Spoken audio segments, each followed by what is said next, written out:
안녕하세요. 주토피아 채널의 제이입니다. 오늘은 2021년 6월 셀프연금 투자일지에 대해서 알아보겠습니다. 셀프연금은 은퇴 후에 셀프로 연금처럼 찾았을 장기투자 자금과 포트폴리오를 말하고요. ETF로 투자하고 자산 배분해서 장기투자를 합니다. 셀프연금은 개인연금 계좌와 장기투자 계좌로 이루어져 있고 셀프연금의 수익금으로 은퇴 후에 생활비를 대체하는 게 목표예요. 셀프연금의 투자 목표는 목표 평균 연수익률, 그러니까 CAGR이 10% 정도 되는 걸 목표로 하고 있고, 그래도 여태까지 기록을 보면 월 1%, 연간 12% 정도의 수익을 평균적으로 거두고 있어서 이 목표 수익률대로 지금 거의 만 3년 동안 잘 운영되고 있고요. 은퇴 시점의 연간 생활비가 월 500씩 해서 연간 6천만 원이라 하면 은퇴 시의 목표 자금은 6천만 원은 10%의 수익률로 나야 되니까 6억 플러스 알파의 목표 자금이 필요하고, 목표 자금을 달성하면 연간 생활비를 투자 수익률로만 충당했어도 원금이 줄지 않는 상태가 돼요. 1년에 6천만 원 이상 버는데 6천만 원씩만 생활비로 빼서 쓰니까 그렇게 되는 거죠. 그래서 셀프연금의 투자 목표는 현재 목표 자금 6억 원을 만드는 게 목표입니다.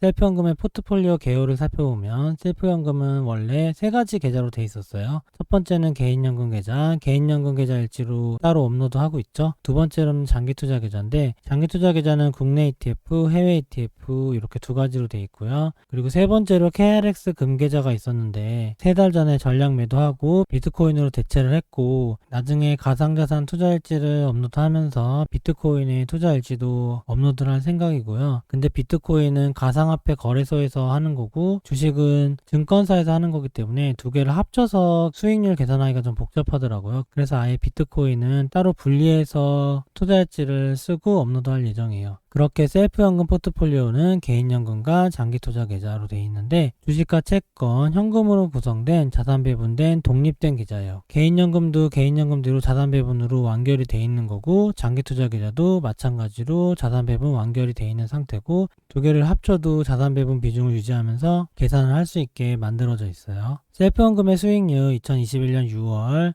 누적 수익률로 살펴보면, 실제 투자한 시간은 2018년 중순부터 했고 투자일지를 쓸 수 있는 기록은 2019년서부터 있는데, 제가 유튜브에 업로드를 시작한 게 2020년 1월 1일서부터이기 때문에 그냥 2020년 1월 1일을 시작점으로 삼고 거기서부터 누적 수익률을 기록하고 있고요. 지금은 2021년 6월 24일 기준의 누적 수익률을 살펴볼게요.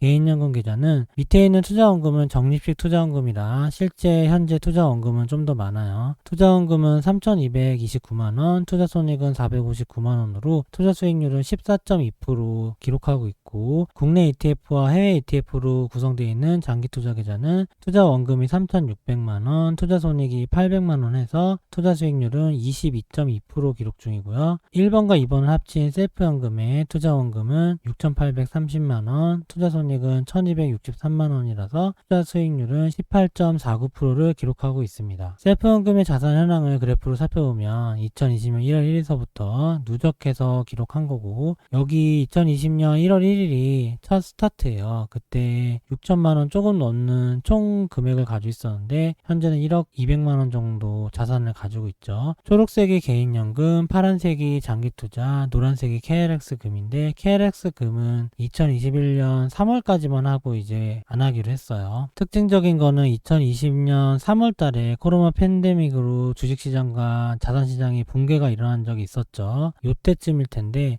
개인연금과 장기투자의 수익률을 보면 그때 하락장에서도 거의 하락한 게 없죠. 실제로 나스닥 지수와 코스피 지수가 마이너스 40%까지 떨어지는 동안에도 제 계좌들은 마이너스 3에서 7% 정도로 막았던 것 같거든요. 개인연금은 마이너스 7%였고 장기투자는 마이너스 3% 정도에서 마감했던 것 같아요. 위기 때도 별로 마이너스가 없었고 웬만하면 손해 거의 없이 계속해서 누적 우상향을 보여주고 있죠. 개인연금도 장기투자도 마찬가지고요. 2021년 6월일지 6월 24일 기준으로 투자원금은 8,933만원이고 전달 대비 원금이 318만원이 늘었어요. 개인연금은 34만원씩 적립하고 장기투자 자금은 100에서 200만원씩 적립하는데 4월일지 쓰고 5월일지를 안 썼기 때문에 이게 두 달치 누적이라고 보면 되겠네요. 두 달 동안 원금이 300만원 정도 제가 더 불입을 한 거고, 투자 수익은 1263만원으로 4월일치 대비 거의 300만원이 증가가 됐죠. 총 자산은 두 개 합치면 1억 190만원 정도, 4월이치 대비 617만원이 늘었고, 누적 투자 수익률은 투자 횟수가 18개월인데 18.49%로 4월이치 대비 거의 4%가 늘었는데, 이제 다시 한 달에 1% 정도의 수익률에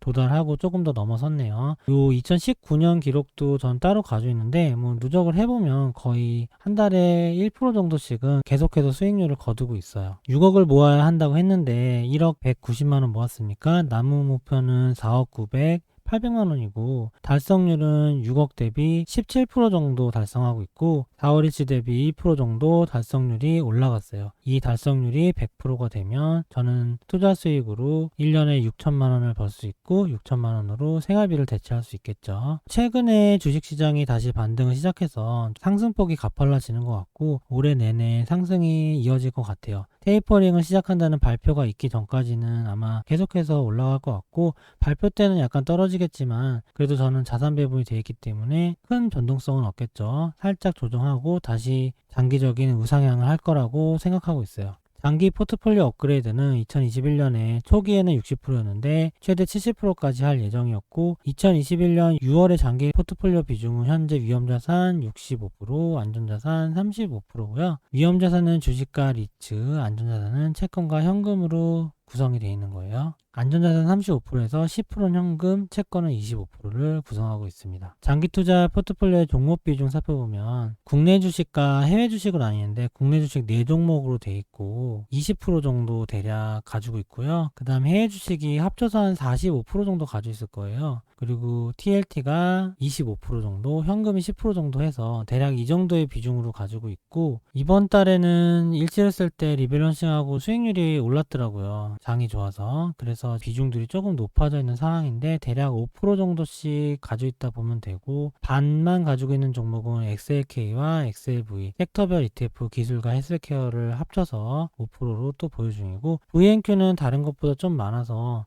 7.6% 보유 중이에요. 원래는 VNQ 10% 정도 보유했었는데 ESG나 섹터별 ETF를 넣느라고 VNQ의 비중을 줄였었고, TLT는 현재 24%인데 조금 더 줄어들 수 있을 것 같고, 현금은 거의 10%가 유지가 될 거예요. 장기 포트폴리오의 계좌 제 미래에셋 홈페이지 스크린샷 그대로 찍어서 올린 건데, 파란색 국내 주식인데 다 수익을 거두고 있고, 해외 ETF들 보시다시피 전부 다 수익권, TLT가 원래 수익이 20% 이상까지 올라갔다가 현재 2.6%지만 어쨌든 손해는 나지 않고 수익 중이고, TLT 비중이 제일 많아요. 10에서 크게는 30%까지 개별 종목들은 다 수익이 나 있는 상태고, 리밸런싱 할 때 매도를 하게 되면 거의 이익 실현을 하게 되는 거겠죠. 그리고 자산 배분에서 장기 투자한 지가 지금 2년 정도 되잖아요. 이 계좌는 누적된 기록이 종목별로 3년 동안 누적한 것도 있고 1년 동안 누적한 것도 있고, ESG 리소스는 아마 올해 편입한 걸 거예요. 그래서 수개월 정도 적립식으로 자산 배분해서 리밸런싱을 하면 어느 선에서는 거의 수익이 난 채로 운영을 하게 되거든요. 제가 봤을 때 한 1년에서 2년 정도만 운영을 해도 거의 웬만하면 수익이 난 상태에서 운영을 하게 되는 것 같아요. 적립식으로 자금을 진입을 했을 때 목돈을 처음에 넣고서 리밸런싱 하면 타이밍이 좋으면 수익이 많이 나 있겠지만, 타이밍이 나쁘면 뭐 마이너스인 상태에서도 할 수 있겠죠. 6월 장기 포트폴리오 리밸런싱 구체적으로 살펴보면, 해외 ETF에서는 미국 S&P 500 지수 ETF인 SPLG가 57주로 2주 늘었고요. 미국 나스닥 100 ETF 미니 ETF인 QQQM이 한 주가 늘어서 20주 보유 중,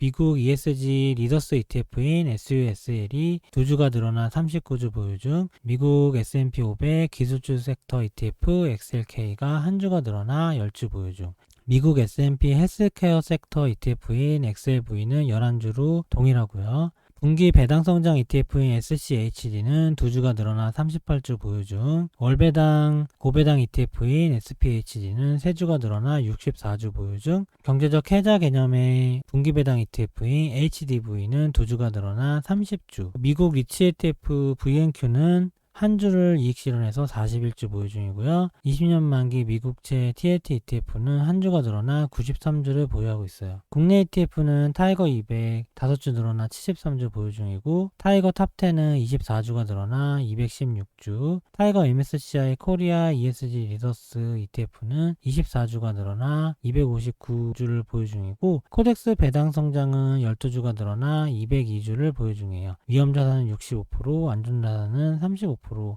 세팅 중이고, 국내 ETF가 전반적으로 10% 정도씩 더 매수를 한 것 같아요. 거기에 비해서 해외 ETF는 매수가 미미한데요. 아마 국내 ETF의 국내 주식시장의 가격이 두 달 사이에 별로 좋지 않아서 저가 매수를 많이 하게 된 것 같아서, 이번 포트폴리오 리밸런싱의 특징은 국내 ETF를 좀 더 매수했다는 거고, 매도는 리치 ETF VNQ 한 주 매도에 그쳤습니다. 2021년 6월 셀프연금 투자일지는 여기서 마치도록 하고요. 지금 제가 업로드하는 구성이 변화가 좀 생겼는데, 미국 배당 투자일지를 업로드하지 않고 있고, 비트코인을 비롯한 가상자산 투자일지를 앞으로 업로드할 생각이거든요. 그리고 셀프연금 투자일지와 개인연금 투자일지는 앞으로도 쭉 업로드할 생각이고, 디지털 노마드 투자일지, 아이계좌 투자일지는 3개월에 한 번이나 6개월에 한 번씩 업로드해 보도록 하겠습니다. 오늘 영상은 이만 마치겠습니다. 좋아요와 구독 부탁드립니다. 감사합니다.